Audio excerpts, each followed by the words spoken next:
Loy Brunson was asked to sign an NDA with the Supreme Court. That was startling. Now, I saw that in your notes, Dr. Jan. Wow. Okay, that really happened. I didn't know well, that was a thing. yeah, it did really happen. And even though Loy Brunson is asking people to send letters to the Supreme Court in support of his legal case, it's important that the court understands that the momentum is still there.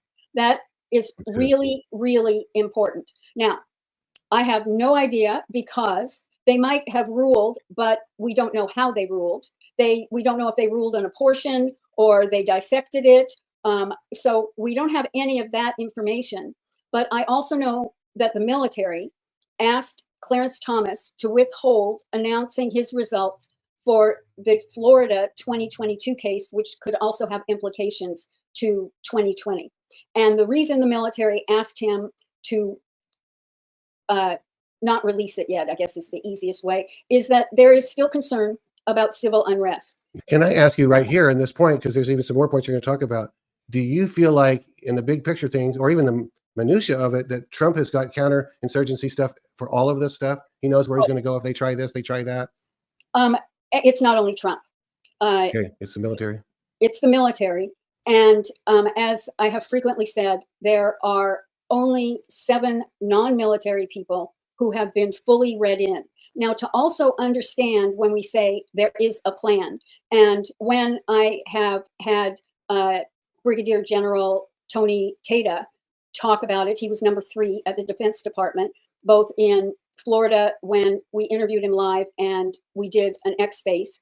He validated that there is a plan. And let me just make a couple more clarifications. You're saying something, we don't know what, has been decided by the Supreme Court. They asked him to hold on, and Loy Brunson had to sign a NDA. You can't tell anybody. And then Clarence Thomas has apparently decided something, and the military has also asked him, please don't say it now. So some things with the S, big, have been decided maybe quite a long time ago, but in order to keep the peace. Not necessarily a long time ago, because in early June, I was with Loy Brunson, and he was disheartened. And then the end of July, I was with him again. And then just after that, he let us know that he was asked to sign an NDA. Wow. So we don't know the extent. We don't know if they're all going to be thrown out. For people who are unfamiliar, very briefly, Loy Brunson brought a case against 385 elected officials for dereliction of duty when it came to certify the election on January 6th. And it has been with the Supreme Court. It has not died. It has not been rejected. It has constantly been on a shelf, but with encouragement. And then when Loy said he was asked to sign an NDA, the other part of it that we don't fully know, and I'm not sure Loy does, because I think he would have given us some better hints, is that they're ruling to what extent in his favor, but he cannot talk about it. So he has kind of indicated it's in his favor. Are you saying that? Yes. Well, they indicated to him that they are considering some of the motions that he brought forth.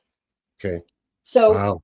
And the Clarence Thomas is that a person in Florida brought the case that there had been fraudulent activity at the midterms of 2022. And I don't understand why Clarence Thomas is the only justice who is looking at that and has carte blanche and doesn't have to consult with his colleagues. But that is the other one that will have a major impact.